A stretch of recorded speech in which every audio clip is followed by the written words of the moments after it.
Ever think that history is just a boring list of dates and names? Well, let me tell you, when you dig into the lives of Old English kings, things get weird. Like, really, really weird. Forget the stuffy portraits and the grand castles for a second. We're about to dive into some of the most bizarre and downright hysterical facts about the men who wore the crown. Let's start with a king who had a rather unusual hobby. King Henry III, who ruled way back in the 13th century, was a huge animal lover. That sounds nice, right? But we're not talking about a few corgis. Henry had a full-blown royal menagerie at the Tower of London. And what was the star attraction? A polar bear. Yes, a polar bear, a gift from the King of Norway. But here's the best part, the bear wasn't just cooped up. It was given a long leash, and every day it was allowed to go for a swim in the River Thames to catch its own fish for dinner. Can you imagine rowing down the Thames and seeing a massive polar bear just fishing? Londoners must have thought they were seeing things. Okay, moving on a few centuries, let's talk about food. King Henry VIII is famous for a lot of things. 6 wives, breaking from the Catholic Church, and his massive appetite. But his court wasn't just about giant turkey legs. Henry's chefs were constantly trying to impress him with elaborate, almost fantastical dishes. One of the most famous was the cockerus, a creature that looked like it was straight out of a fantasy novel. They would take the front half of a suckling pig and sew it onto the back half of a large chicken, or a capon. Then they'd roast it, stick it on a platter, and serve it up as if it were a real mythical beast. It was pure food theater, designed to show off the king's wealth and power in the most over-the-top way possible. But it's not all fun and games. Sometimes royal life was just gross.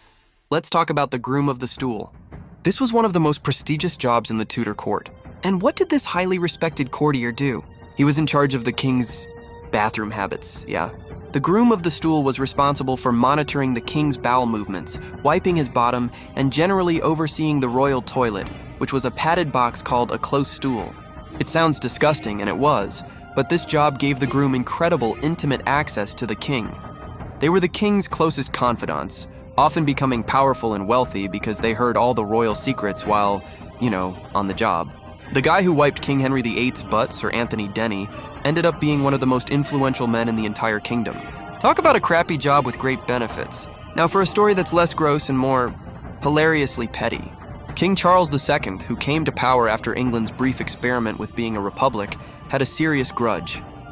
The man who had signed his father's death warrant, Oliver Cromwell, was already dead and buried by the time Charles took the throne. But was that enough for Charles? Oh no. He had Cromwell's body dug up. Then, he put the corpse on trial for treason. Unsurprisingly, the corpse was found guilty. As punishment, Cromwell's body was executed. It was hanged, drawn, and quartered. His head was then chopped off and stuck on a spike outside Westminster Hall, where it stayed for over 20 years. That's a level of commitment to revenge that you just have to sort of respect in a weird way. So, the next time you think of English kings as just stern figures in paintings, remember the real story. It's a wild tale of polar bears fishing in the Thames, Frankenstein pigs on the dinner table, powerful toilet assistants, and zombie-like revenge plots. History is so much stranger and honestly, so much more fun than you were ever taught in school.